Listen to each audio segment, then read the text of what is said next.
बघूयात बातम्यांचा वेगवान आढावा स्पीड न्यूज। मॉडेल उर्फी जावेदमुळे रुपाली चाकणकर आणि भाजप नेत्या चित्रा वाघ यांच्यातला वाद थांबण्याचं नाव घेत नाहीये। रुपाली चाकणकरांनी चित्रा वाघ यांच्यावर पत्रकार परिषद घेत आरोप केले, त्याला चित्रा वाघ यांनी प्रत्युत्तर दिले। आयोगाच्या कार्यपद्धतीमुळे न्यायाची भाषा कोणती हा प्रश्न निर्माण झाला असल्याचं चित्रा वाघ म्हणाल्या। एकटी म्हणजे आयोग हे डोक्यातून काढून टाका असा पलटवार चित्रा वाघ यांनी केलाय।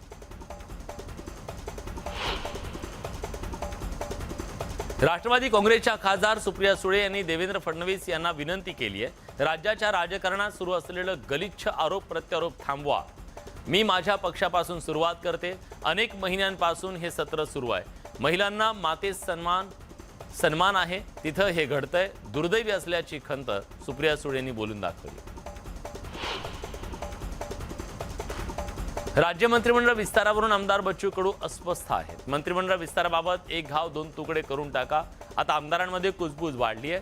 विस्तार करायचा नसेल तर स्पष्ट सांगा, विस्तार नाही केला तरी आम्ही शिंदेंच्या सोबत राहू, मात्र हा भुलाबाईचा खेळ थांबवला पाहिजे अशी प्रतिक्रिया बच्चू कडू यांनी व्यक्त केली। राजवस्त्र काढून या मग दाखवतो असं आव्हान राऊतांनी दिल्यानंतर नारायण राणेंनीही मी सुरक्षा काढून बोलवणार तिथे येतो असं प्रत्याव्हान राऊतांना दिलं। तर मी नाही तर राऊतांनी शिवसेना संपवली असून ते आजच्या राजकारणातले जोकर असल्याचा टोला राणेंनी लगावला। नारायण राणेंनी हल्ला बोल केल्यानंतर संजय राऊतांनी पुन्हा एकदा राणेंवर निशाणा साधलाय। पक्ष सोडल्यानंतर मी राणेंना कधी भेटलो नाही, तसंच माझ्यामुळे जर राणे ठाकरेंना भेटत असतील तर ही चांगली लक्षणं आहेत असं सांगताना राणेंचं केंद्रीय मंत्रिपद लवकरच जाईल असं भाकीत त्यांनी केलंय।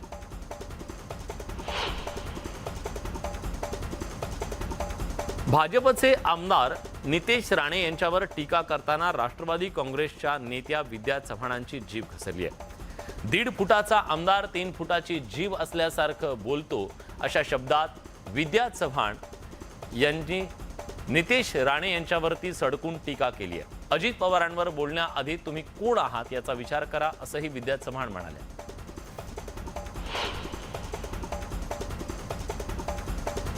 राज्याचे विरोधी पक्षनेते अजित पवार यांनी पत्रकार परिषद घेत अनेक मुद्द्यांना हात घातला। बारामतीतल्या निवडणुका झाल्या तरी दोन्ही गट आमच्याच विचारांचे असतील, तसंच जो निवडून येईल त्याला मदत करण्याचं धोरण असल्याचंही त्यांनी म्हटलंय। संजय शिरसाटांच्या मंत्रिमंडळ विस्तारावर आमदार बच्चू कडू यांनी प्रतिक्रिया देत मंत्रिमंडळ विस्ताराबाबत एक घाव दोन तुकडे करून टाका असं म्हटलंय। हा भुलाबाईचा खेळ थांबवला पाहिजे अशी प्रतिक्रिया बच्चू कडूंनी दिली। संभाजी भिडेंनी मुख्यमंत्री एकनाथ शिंदेंची भेट घेतली आहे। मुख्यमंत्र्यांच्या दरे या गावात दोघांची भेट झाली। यावेळी श्रीकांत शिंदे देखील उपस्थित होते। दोघांमधल्या भेटीचं कारण मात्र गुलदस्त्यात आहे। आमदार योगेश कदमांच्या गाडीचा अपघात नसून घातपाताचा कट असल्याचा संशय बाळासाहेबांचे शिवसेना पक्षाचे नेते रामदास कदमांनी व्यक्त केलाय। तर अनिल परबांनी उद्धव ठाकरेंच्या वतीनं आमदार योगेश कदमांना राजकारणातून संपवण्याचा प्रयत्न केला होता असा आरोप रामदास कदमांनी केला।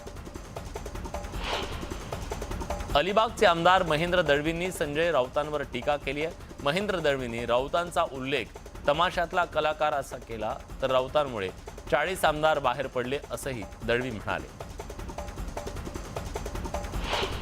दापोलीतील साई रिसॉर्ट प्रकरणी माजी आमदार संजय कदमांनी धक्कादायक खुलासा केलाय। साई रिसॉर्ट अनिल परबांचं नसून रामदास कदमांच्या सख्या लहान भाऊ असलेल्या सदानंद कदमांचा आहे असं संजय कदमांनी म्हटलंय। तर दापोलीतील पर्यटनाला रामदास कदमांनी खीळ घातली असं संजय कदम म्हणाले। ठाकरे पक्षाचे आमदार वैभव नाईक यांच्या घराचं सार्वजनिक बांधकाम विभागाकडून मोजमाप करण्यात आलं। लाचलुचपत प्रतिबंधक विभागाअंतर्गत दिलेल्या संपत्तीच्या विवरणाबाबत हे मोजमाप करण्यात आलं। लाचलुचपत प्रतिबंधक विभागाकडून चौकशी याबद्दलची सुरू आहे। आम्ही उद्धव ठाकरेंसोबत राहिल्यामुळे त्रास देण्याचं काम सुरू आहे अशा प्रकारची टीका करण्यात आलेली आहे। माझी संपत्ती ही वडिलोपार्जित असल्याचं वैभव नाईक यांनी म्हटलंय। अशा चौकशांना आम्ही घाबरत नाही, चौकशी किंवा मोजमाप करण्यासाठी आलेल्या अधिकाऱ्यांना सहकार्य करणार असल्याचं वैभव नाईक यांनी स्पष्ट केलं। कराडवरून मुंबईला बाईकनं निघालेले नरेंद्र पाटील प्रवीण दरेकरांना अचानक भेटले। यावेळी त्यांच्या बाईकनं दरेकरांना चांगलीच भुरळ घातली। पाटलांच्या बाईकवर बसून दरेकरांनी ती कशी चालवली जाते याचा अनुभव घेतला। सांगली जिल्हा परिषदेचे माजी सभापती ब्रह्मानंद पडळकर यांच्यासह 100 जणांवर गुन्हा दाखल झाला। बेकायदेशीरपणे जमाव जमवून लोकांच्या मालमत्तेत घुसून नुकसान करणं, नागरिकांच्या जीविताला धोका निर्माण करणं असे विविध गुन्हे दाखल करण्यात आले। महापालिकेच्या नोटिशीनंतर ब्रह्मानंद पडळकरांनी अतिक्रमण हटवण्यासाठी महापालिकेला मदत केल्याची प्रतिक्रिया गोपीचंद पडळकरांनी दिली आहे। ब्रह्मानंद यांनी कुठलंही बेकायदेशीर काम केलं नसल्याचंही त्यांनी स्पष्ट केलंय। मिरजेतले बांधकामं पाडल्याप्रकरणी राष्ट्रवादी आणि काँग्रेसचे नेते आक्रमक झालेत। दोन्ही पक्षाच्या कार्यकर्त्यांनी मिरज पोलीस ठाण्यावरती पदयात्रा काढली। गुंड प्रवृत्तीनं पाडलेली लोकांची घरं बांधून द्या अशी मागणी करण्यात आली। सांगलीच्या मिरजेतल्या पाडण्यात आलेल्या बांधकामाच्या निषेधार्थ रविवारी मिरज बंदची हाक देण्यात आली आहे। एमआयएमचे नेते महेश कुमार कांबळेंकडून सर्वपक्षीय शहर बंद आणि मोर्चाची हाक देण्यात आली आहे। 15 जानेवारीला होणाऱ्या मुंबई मॅरेथॉनमध्ये यंदा 55,000 स्पर्धकांनी सहभाग घेतलाय। कोरोनानंतर 2 वर्षांनी ही मॅरेथॉन स्पर्धा पार पडणार आहे।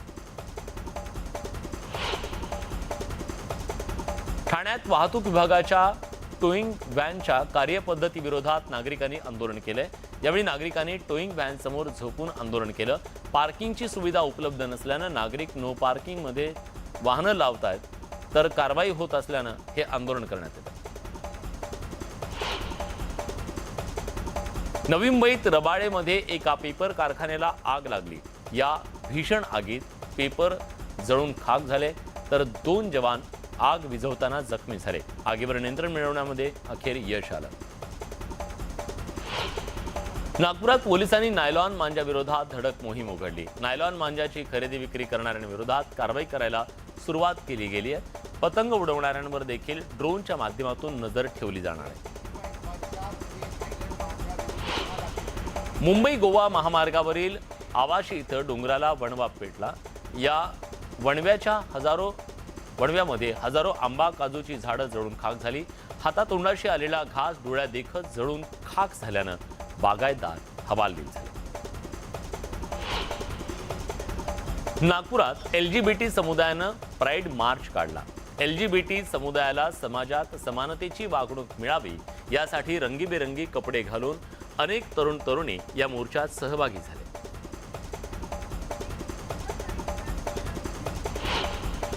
सांगलीमध्ये एकीकडे पालकमंत्र्यांच्या संपर्क कार्यालयावर लाखोंची उधळपट्टी केल्याचा प्रकार समोर आलेला असताना परिवहन विभागाच्या कार्यालयासाठी लाखो रुपये खर्च करून बांधण्यात आलेली प्रशस्त इमारत धुळखात पडली आहे। इतकंच नाही तर ही इमारत आता चोरीचा अड्डा बनली आहे। जनतेच्या पैशांची सुरू असलेल्या उधळपट्टीनं आता सांगलीकर जनतेमधून संताप व्यक्त होतोय। भंडाऱ्याच्या मोहाडी तालुक्यातल्या 75 ग्रामपंचायतींच्या सरपंच पदाची आरक्षण सोडत निघाली। अनेक ग्रामपंचायतींच्या आरक्षणात बदल झाल्यानं इच्छुकांच्या आशेवर पाणी फिरलं गेलं, तर काही विद्यमान सरपंचांना पायउतार होण्याची वेळ येणार आहे। त्यामुळे पुन्हा एकदा सरपंच आरक्षण सोडत वादात सापडली आहे। भातसा कालव्याला 2 दिवसांपूर्वी भगदाड पडल्यानं भात शेतीचं मोठं नुकसान झालं होतं। या नुकसानग्रस्तांना 8 दिवसात भरपाई मिळाली नाही तर रस्त्यावर उतरून आंदोलन करण्याचा इशारा कुणबी सेना प्रमुख विश्वनाथ पाटलांनी दिला। नांदेडमध्ये पोलीस भरतीसाठी आलेल्या एका तरुणाकडे रिकाम्या सिरिंज आणि इंजेक्शनच्या बॉटल्स आढळल्याची घटना घडली आहे। भरती दरम्यान तरुण शौचालयात गेला होता, त्यावेळी तिथं आलेल्या एका अधिकाऱ्यानं तरुणाची तपासणी केली, तेव्हा त्याच्याकडे ऑक्सी बूस्टर नावाच्या इंजेक्शनच्या रिकाम्या बॉटल्स आढळल्या। या तरुणाला भरतीतून आता अपात्र करण्यात आले। नागपुरात नायलॉन मांजानं लहान मुलीचा गळा कापला गेलाय, तिचा जीव थोडक्यात बचावलाय। गळ्याला तब्बल 26 टाके पडलेत। घराशेजारी खेळत असताना ही दुर्घटना घडली। औरंगाबादच्या बेगमपुऱ्यातून विद्यापीठाकडे जाताना नायलॉन मांजामुळे एका तरुणाच्या गळ्याला गंभीर दुखापत झाली आहे। हा तरुण दुचाकीवरून जात असताना ही घटना घडली आहे। शहापूरमधील कसारा जंगलातल्या तरुणीच्या मृतदेहाचं गूढ उकलण्यात पोलिसांना यश आलंय. लिव्ह इन रिलेशनशिपच्या वादातून तरुणीची हत्या केल्याची कबुली आरोपीने दिली आहे. या प्रकरणी 2 जणांना अटक करण्यात आली आहे. पारनेर तालुक्यातील मांजरधाव प्राथमिक शाळेतील एका शिक्षकानं स्वतःच्या जागेवर डमी शिक्षकाची नेमणूक केल्याचा धक्कादायक प्रकार समोर आला. मागील 2 वर्षापासून हा प्रकार सुरू होता. ग्रामस्थांच्या तक्रारीनंतर शिक्षण विभागाकडे तक्रार करण्यात आली असून संबंधित शिक्षकाला लेखी खुलासा मागवण्यात आला. नांदेडच्या ग्रामीण पोलिसांनी 3 दरोडेखोरांना अटक केली आहे. या आरोपींकडून सोनसाखळी सोन्याच्या अंगठ्या, 4 मोबाईल, रोख रक्कम, 1 दुचाकी जप्त करण्यात आली. मुंबईच्या कांदिवलीमध्ये रस्त्याच्या बांधकामासाठी लागणाऱ्या साहित्यावर डल्ला मारणाऱ्या चोरट्यांना पोलिसांनी अटक केली आहे. या चोरट्यांकडून 3 लाख किमतीचे 20 लोखंडाचे चॅनेल जप्त केलेले आहेत. या प्रकरणी समतानगर पोलीस ठाण्यात गुन्हा दाखल करण्यात आला आहे. मित्राच्या आई-वडिलांनी मोबाईलचे पैसे मागितले म्हणून उरणच्या जासई बेलपाड्यामध्ये एका तरुणानं आत्महत्या केल्याची घटना घडली आहे. या प्रकरणी राजेश्री कोळी आणि योगेश कोळी विरोधात गुन्हा दाखल करण्यात आलाय. त्यांना अटक करण्यात आली. भिवंडीतील कोबडपाडामध्ये बिल्डिंग खाली पार्क करून ठेवलेली दुचाकी चोरीला गेल्याची घटना घडली आहे. ही घटना सीसीटीव्हीत कैद झाली आहे. या चोरटा दुचाकीचं लॉक तोडून बाईक पळवून नेताना दिसतोय. सीसीटीव्हीच्या आधारे पोलिसांनी अधिक तपास सुरू केला. दुसरी ही मुलगीच झाली या नैराश्यातून जन्मदात्या आईनं 3 दिवसाच्या बाळाची हत्या केल्याचा धक्कादायक प्रकार लातूरात घडलाय. रेखा किसन चव्हाण असं या आरोपी आईचं नाव आहे. पोलिसांनी हत्येचा गुन्हा दाखल करत आईला अटक केली आहे. घर बसल्या पेन्सिल विक्रीचा उद्योग करण्याचं आमिष दाखवून बीडच्या केज तालुक्यातल्या एकाला तब्बल 1.5 लाखांचा चुना लावल्याचा प्रकार समोर आलाय. सायबर पोलीस ठाण्यामध्ये या गुन्ह्याची नोंद झाली आहे. बीडच्या नारायणगडमध्ये एसटी बसमधील डिझेलवर चोरट्यांनी डल्ला मारलाय. पैठण औरंगाबाद नारायणगड या पैठण आगाराच्या बसच्या टाकीतील तब्बल 150 लिटर डिझेलची चोरी झाली आहे. या प्रकरणी अज्ञाताविरोधात गुन्हा दाखल झालाय. बुलढाण्यातील चिखलीमध्ये भर दिवसा दुचाकी चोरीची घटना घडली आहे. ही दुचाकी चोरताना एक तरुण सीसीटीव्हीत कैद झाला असून पोलिसांकडून आरोपीचा शोध सुरू आहे. ठाणे भिवंडी या पहिल्या फेजमधील काम सुमारे 60% पूर्ण झालंय. मात्र पुढील कामात अडथळा सुरू आहे. कल्याण नाका इथल्या व्यापारी रहिवाशांनी केलेल्या विरोधामुळे मेट्रोचं काम ठप्प आहे. दौंडमधील खुडबाजवळ असणाऱ्या साळोबा वस्तीमध्ये पायी चालत जाणाऱ्या 3 जणांना भरधाव कारनं चिरडल्याची घटना घडली आहे. या प्रकरणी यवत पोलिसांनी आरोपी आकाश अनिल जगताप विरोधात सदोष मनुष्यवधाचा गुन्हा दाखल केला. सांगलीहून मिरजकडे जाणाऱ्या एका ट्रकचा अपघात झालाय. ट्रक चालकाचं नियंत्रण सुटल्यानंतर ट्रक रस्त्याच्या बाजूला असलेल्या विजेच्या खांबावर धडकला. या घटनेत ट्रक चालक जखमी झाला. उत्तर पुणे जिल्ह्यातील सर्वात मोठी थापलिंग खंडोबा यात्रा सुरू झाली असून 2 दिवस बैलगाडा शर्यतींचा धुरळा पाहायला मिळाला. या यात्रेत नवसाचे बैलगाडे पळवले जातात. कोणत्याही इनाम या शर्यतींना दिला जात नाही. खासदार डॉक्टर अमोल कोल्हे यांनी शर्यतींचा आनंद घेतला. वर्धा जागतिक पारायण आणि पालखी सोहळा समितीच्या वतीनं संत गजानन महाराज पालखी काढण्यात आली. पालखी मिरवणुकीमध्ये भजनी मंडळ, बँड, लेझिम पथक सहभागी झालं. यावेळी संत गजानन महाराजांच्या जयघोषात वर्धेकर नाहून निघाल्याचं पाहायला मिळालं. नांदेडच्या दाभड इथं 65 फूट उंच आणि 15 फूट रुंद असलेला अशोक स्तंभ उभारला आहे. या अशोक स्तंभ जगातील सर्वात उंच स्तंभ असल्याचं सांगण्यात येत आहे. अर्धापूर तालुक्यातल्या दाभड इथल्या धम्म परिषदेमध्ये हा स्तंभ उभारण्यात आला. अमरावतीच्या खासदार नवनीत राणा मेळघाट दौऱ्यावर आहे. यावेळी त्यांनी टिंटवा या गावातल्या मोती मातेच्या दर्शनासाठी जात असताना बैलगाडीतून प्रवास केला. यावेळी त्यांनी बैलगाडा चालवण्याचा आनंद सुद्धा घेतला. शिरूर लोकसभेचे खासदार डॉक्टर अमोल कोल्हे यांनी खंडोबा यात्रेत जिलेबीचा आस्वाद घेतला. पौष पौर्णिमेच्या निमित्तानं पुणे जिल्ह्याच्या आंबेगाव तालुक्यातल्या श्री क्षेत्र हापलिंग इथल्या खंडोबा देवाच्या यात्रेला शुक्रवारी उत्साहात सुरुवात झाली। यात्रेच्या दुसऱ्या दिवशी कोल्हेंनी खंडोबाची तळी भरून दर्शन घेतलं आणि कार्यकर्त्यांसह जमिनीवर बसून जिलेबीवर ताव मारला। चांदवडच्या शिंगवेमध्ये खंडेराव महाराज यात्रा महोत्सवाच्या निमित्तानं 12 गाड्या ओढण्यात आल्या। माघ पौर्णिमेच्या निमित्तानं भरलेल्या या यात्रेत एळकोट एळकोट जय मल्हारचा जयघोष करत या 12 गाड्या ओढण्यात आल्या। बीडच्या आष्टीतील ब्रह्मगाव इथल्या शृंगेरी मातेच्या यात्रा उत्सवाला प्रारंभ झालाय। 15 दिवस चालणाऱ्या या यात्रेत पहिल्या दिवशी कुस्तीचा आखाडा रंगला होता। कुस्तीचा आखाडा पाहण्यासाठी नागरिकांनी गर्दी केली होती। जळगावातील पाचोरामध्ये गिरणा नदीच्या काठावर असलेल्या महिजी देवीच्या यात्रेला सुरुवात झाली आहे। देवीच्या महापूजनानंतर पालखी सोहळ्यानं या महोत्सवाला सुरुवात झाली। पहिल्याच दिवशी भाविकांनी यात्रेसाठी मोठी गर्दी केली।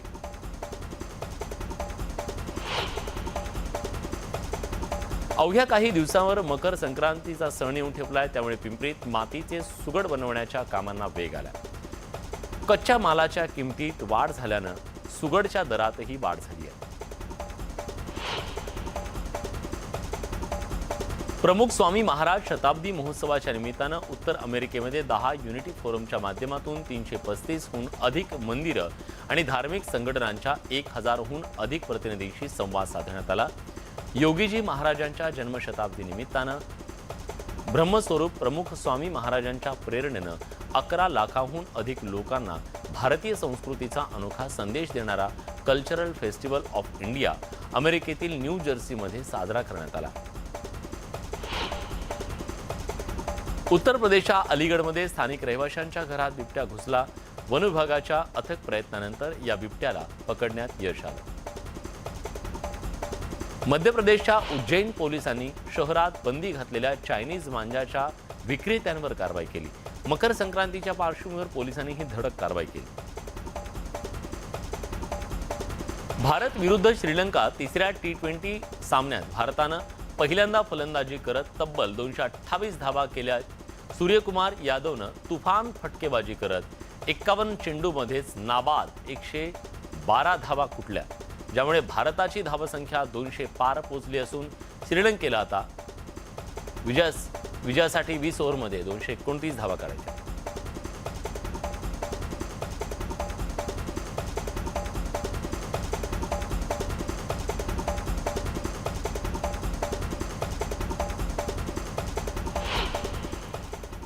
एक महत्त्वाची बातमी आपल्या हाती येते। बेळगावामध्ये गोळीबारात हिंदू संघटनेचा नेता गंभीर जखमी झालाय।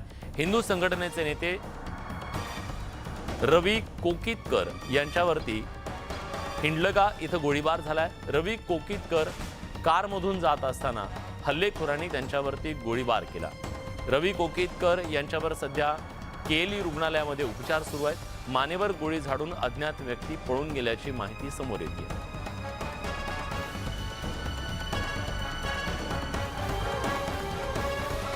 तर बेळगावमध्ये झालेल्या या हल्ल्यानं एकच खळबळ उडालेली आहे। हिंदू संघटनेच्या नेत्यावरती हा जीवघेणा हल्ला झाल्याच्या नंतर पोलिसांनी या हल्लेखोरांचा शोध घेण्यासाठी शोध मोहीम हाती घेतलेली आहे आणि हे हल्लेखोर नेमके कोण होते हे अजून कळू शकलेलं नाही।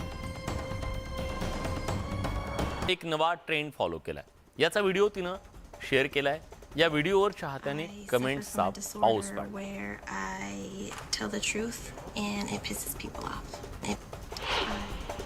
मराठी सिने नाट्यसृष्टीत चिरतरुण अभिनेता म्हणून अशोक शिंदे यांची ओळख आहे। आपल्या व्यक्तिमत्वाच्या जोरावर प्रेक्षकांच्या मनात स्थान निर्माण करणाऱ्या अभिनेत्याच्या कारकिर्दीचा सन्मान करत यंदाचा नटश्रेष्ठ निळू फुले स्मृती पुरस्कार त्यांना प्रदान करण्यात येणार आहे। या सगळ्या बातम्यांसोबत स्पीड न्यूज या बुलेटिनमध्ये आपण इथेच थांबतोय। ताज्या घडामोडींसाठी बघत रहा न्यूज 18 लोकमत।